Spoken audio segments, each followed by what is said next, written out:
Convié à ce point de presse pour vous entretenir de l'actualité politique nationale, notamment sur une question qui a défrayé la chronique en ce qui concerne le mandat d'un élu à Dakar. Et nous sommes dans une démocratie, et lorsqu'une question est liée au mandat d'un élu, d'un député, d'un maire, nous considérons que cette question doit nous préoccuper.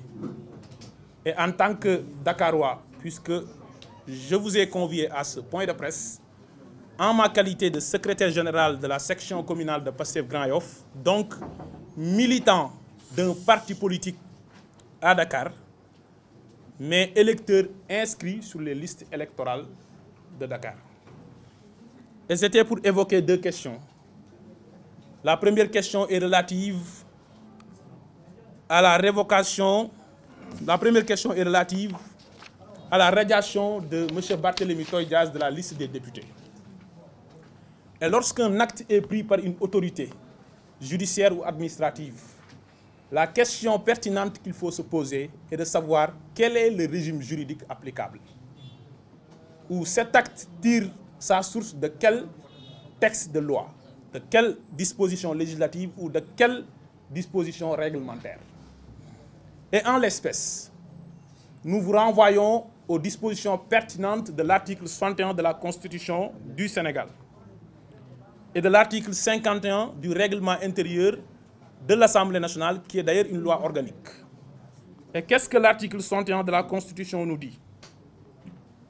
L'article 61 de la Constitution dispose que le député qui fait l'objet d'une condamnation pénale définitive est radié de la liste des députés de l'Assemblée nationale sur demande du ministre de la Justice.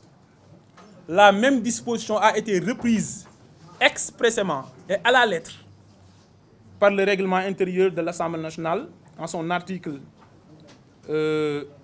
51 in fine. Donc le député qui fait l'objet d'une condamnation pénale définitive est radié de la liste des députés de l'Assemblée nationale sur demande du ministre de la Justice. Donc, de l'analyse ou de la lecture de cet article, il convient d'apercevoir qu'il y a deux conditions subordonnées à la radiation du député condamné. La première condition est une condition de fond. Il faut que la condamnation soit une condamnation pénale définitive. Ce n'est pas une condamnation civile. C'est une condamnation pénale, mais elle doit être définitive. Et en l'espèce, Barthélémy Dias a été condamné définitivement le 22 septembre 2023. Donc la première condition a été remplie. La deuxième condition est une condition de forme, sur demande du ministre de la Justice. Donc le ministre de la Justice a fait la demande. Et c'est la raison pour laquelle la loi n'a même pas aménagé de possibilité d'interprétation ou de délibération ou de vote pour les députés. C'est pourquoi c'est sur simple mesure administrative du bureau de l'Assemblée nationale. Donc, la loi n'a même pas ouvert de brèche ou de possibilité pour que l'Assemblée nationale puisse débattre sur cette question. C'est pourquoi, dans la rédaction de la loi, vous allez voir, il est dit « est radié ». Donc, c'est le présent simple qui est utilisé. Donc, c'est de plein droit. Donc, ceux qui prétendent que les dispositions qui devaient être appliquées sont les dispositions du Code électoral, notamment les articles LO 162 et les articles LO 198, n'ont compris ni la lettre ni l'esprit des dispositions ou des textes de loi applicables en la matière. Puisque je les renvoie à une jurisprudence du Conseil constitutionnel dans l'affaire Khalifa Ababacar Sall, qui a été radié de la liste des députés en raison de sa condamnation définitive pour escroquerie portant sur les deniers publics, notamment sur sa gestion à la mairie de Dakar, le 17 janvier 2019. Par décision numéro 5/2019, le Conseil constitutionnel a distingué la déchéance du mandat de député pour cause d'inéligibilité, qui fait appliquer les dispositions du Code électoral, de la déchéance pour condamnation pénale définitive. Et en l'espèce, c'est une déchéance pour condamnation pénale définitive. Et pour preuve, une personne peut être condamnée à une peine d'emprisonnement de façon définitive, mais une peine n'entraînant pas l'inéligibilité. Mais si cette personne est députée, dès que la condamnation est définitive et dès que le ministre de la Justice saisit l'Assemblée nationale par requête, le bureau de l'Assemblée nationale est obligé de le radier de la liste des députés, Donc, il ne faut pas penser que toute déchéance de mandat de député fait appliquer les dispositions relatives à l'inéligibilité prévues par le code électoral. Deuxièmement, nous considérons que nous sommes dans un état de droit. Et un état de droit, c'est un état au sein duquel l'État, les institutions publiques, ainsi que tous les citoyens sont soumis à la règle de droit. Et c'est le droit qui règne. Nous ne sommes pas à l'état de nature. Nous sommes dans une société civilisée. Et ce qui lie les acteurs, ce qui lie les personnes physiques et morales dans leurs interactions, c'est le droit. Et donc le président de la République, le Premier ministre, l'Assemblée nationale, toutes les institutions de la République sont obligées de respecter le droit, quelle que soit leur origine politique. Et donc, ceux qui voudraient nous faire la leçon, pour des raisons liées à notre image politique, à l'image de notre régime, ou à l'élégance politique, nous voudrions rappeler à toutes ces personnes que le président de la République a juré, et c'est la clé de voûte des institutions qui parle, d'observer comme de faire observer les dispositions de la Constitution et des lois. D'observer comme de faire observer scrupuleusement. Et je dis ici que l'adverbe scrupuleusement utilisé par le législateur n'est pas superfétatoire. L'adverbe renvoie à la rigueur dans l'application de la loi. Et enfin, sur cette question et sur ce chapitre pour le clore, c'est de dire que le président de la République, Bassirou Diomaye Diakhar Faye, l'avait rappelé à qui voulait l'entendre lors de son discours du 12 septembre 2024, annonçant la dissolution de l'Assemblée nationale. En ces termes, l'ordre politique sous mon magistère ne supplantera jamais l'ordre légal. Et c'est ça la philosophie, et c'est ça l'état d'esprit de ceux qui gouvernent le pays aujourd'hui, qu'ils soient dans le gouvernement, qu'ils soient à la présidence de la République ou à l'Assemblée nationale ou même au perchoir. Donc, c'était l'économie de tout ce que nous voudrions développer sur la question relative à la radiation de M. Barthélémy Diaz de la liste des députés, qui est une radiation légale, mais dire aux Sénégalais, ce n'est pas nous qui avons provoqué ce dossier. Ce n'est pas nous qui avions envoyé des nervis pour attaquer la mairie de Dakar. Nous considérons que dans le fond, Barthélémy Diaz était dans une situation de légitime défense. Mais ce n'est pas nous qui avons jugé, ni en première instance, ni devant la Cour d'appel, ni devant la Cour suprême pour rejeter le pourvoi de cassation de M. Barthélémy Diaz. Et dès lors que la condamnation est devenue définitive, nous sommes dans un état de droit, nous sommes obligés d'en tirer toutes les conséquences légales. Deuxièmement, sur la question relative à la révocation de Barthélémy Diaz de sa fonction de maire de la ville de Dakar. Nous voudrions commencer par un bref rappel historique. Parce que nous l'avons entendu lors d'un point de presse. Et c'est là où je me suis dit que le gars n'est pas lucide. Parce que vous l'avez tous entendu dire devant tous les Sénégalais que la Cour d'appel l'avait condamné ou avait confirmé sa condamnation en 2017. Et je pose la question à toute l'assistance, à tous les journalistes. Est-ce que la Cour d'appel avait prononcé une sanction relative, une peine relative à l'affaire Ndiaga Diouf en 2017? Non. Barthélémy Diaz a été condamné le 21 septembre 2022. Donc un acteur politique qui n'est même pas en mesure d'avoir la conscience ou la lucidité de maîtriser ses propres dossiers judiciaires. Les Sénégalais ou les Dakarois sont invités à s'interroger sur sa lucidité ou sur sa capacité à jouir de toutes ses facultés mentales sur sa capacité à exercer un mandat public. Et donc, Barthélémy Diaz a été élu maire de Dakar en janvier 2022. Il a été installé dans ses fonctions en février 2022. Et il a écopé d'une condamnation pénale définitive devant la Cour suprême le 22 septembre 2023. Et quand je dis condamnation pénale définitive, là, contrairement à ses prétentions, je vous renvoie aux dispositions pertinentes de l'article 36 de la loi organique sur la Cour suprême. Puisque Barthélémy Diaz veut faire croire aux Sénégalais que la condamnation n'était définitive que devant la Cour d'appel. Et que devant la Cour suprême, la condamnation était déjà définitive. Je dis ceci. Les étudiants de droit, même les étudiants en première année de la faculté des sciences juridiques et politiques, savent pertinemment que la loi dispose qu'en matière pénale, le pourvoi et le délai, ainsi que tous les délais relatifs au pourvoi en cassation sont suspensifs. Et je vous lis l'article 36 de la loi organique sur la Cour suprême qui dispose ce qui suit. Le délai de recours et le recours ne sont suspensifs que dans les cas suivants. En matière d'État, quand il y a faux incident, en matière de vente immobilière, en matière pénale, sauf d'une part en ce qui concerne les condamnations civiles et d'autre part l'existence de dispositions législatives contraires.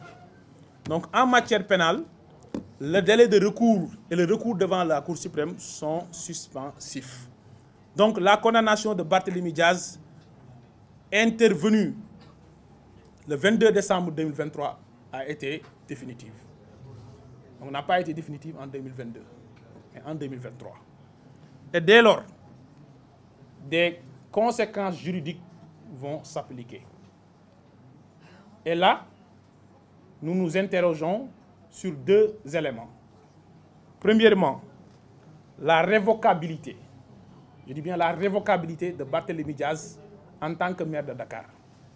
Et là, il saute sur les dispositions du Code général des collectivités territoriales de 2013, des collectivités locales de 2013, en disant que l'article 135 parle de révocation de plein droit lorsque le maire ou le conseil municipal est condamné pour crime. Oui, il n'a pas été condamné pour crime. C'est vrai.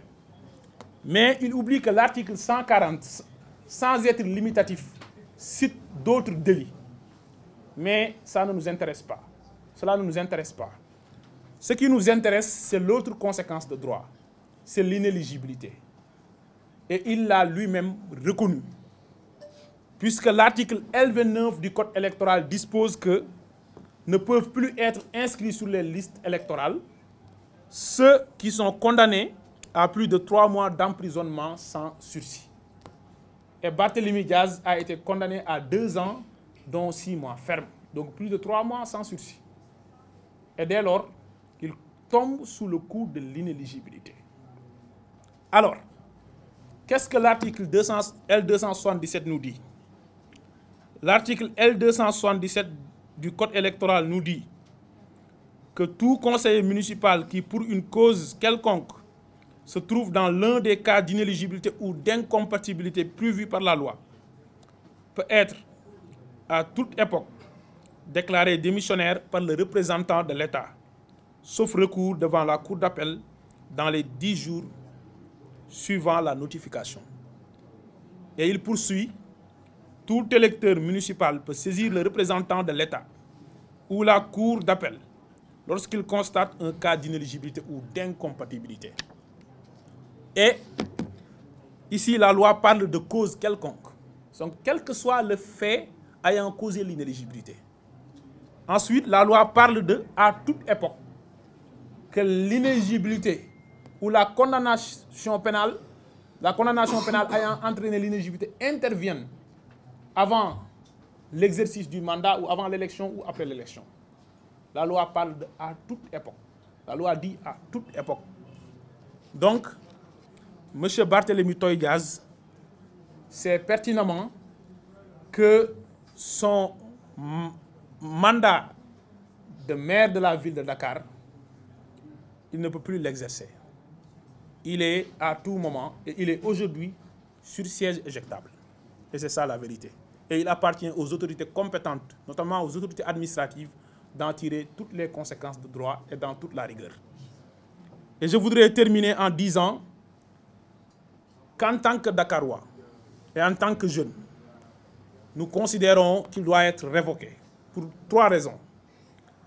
La première raison, c'est qu'il n'a pas la compétence, il n'a pas les compétences nécessaires pour conduire Dakar et pour le mettre sur les rampes du développement économique et social. Notamment, tout ce qui concerne les dispositions relatives aux compétences transférées. Aujourd'hui, il est constant comme résultat du constat de tous les Sénégalais ou de tous les Dakarois que Dakar va mal. La deuxième raison, c'est qu'il n'a pas l'intégrité pour manier ou pour gérer des deniers publics. Et c'est ça la vérité. Enfin, nous considérons qu'il n'a pas la légitimité ou qu'il ne jouit plus de la légitimité politique. Et il a voulu profiter de ces élections législatives en se dérobant pour passer du statut de leader départemental à un leader national. Et les résultats ont été catastrophiques pour lui, tellement fatal, puisqu'il est désormais réduit au statut d'un leader de balcon. Et quand je dis leader de balcon, les chiffres ne vont pas me démentir, puisque M. Barthélémy Toye Dias et sa coalition ont obtenu 222 060 voix sur le plan national, alors que Pastef Dakar, sous l'égide de M. Abbas Fall, que nous félicitons et qui a été élu, qui a été nommé ministre du Travail, de l'Emploi et des Relations avec les institutions, en tant que tête de liste départementale, a obtenu, avec le soutien et l'appui considérable de la JPS Dakar, 222 675 voix. Donc le nombre de voix obtenues par Pastef à Dakar est supérieur au nombre de voix obtenues nationalement par la coalition de Barthélémy Dias. Alors que nous sommes dans le cadre d'élections majoritaires avant d'être proportionnelles, où ce sont 54 circonscriptions électorales que les Sénégalais sont appelés aux urnes. Juste pour dire que Barthélémy Dias n'a pas d'existence politique au Sénégal. Ensuite, Dakar compte 1224 bureaux de vote. Et je pose la question de savoir combien de bureaux de vote, dans combien de bureaux de vote Barthélémy Dias est arrivé en tête. Un seul bureau de vote sur 1224 bureaux de vote. Peut-être que ce sera 0,00001% des bureaux. Donc il n'a plus la légitimité politique nécessaire pour exercer ce mandat de maire. Enfin, je voudrais lui dire qu'il doit retenir ceci. Les Sénégalais l'ont conjugué au passé. Barthélémy Dias est vraiment... Barthélémy Dias, il est jeune, mais Barthélémy Dias est un vieux acteur politique.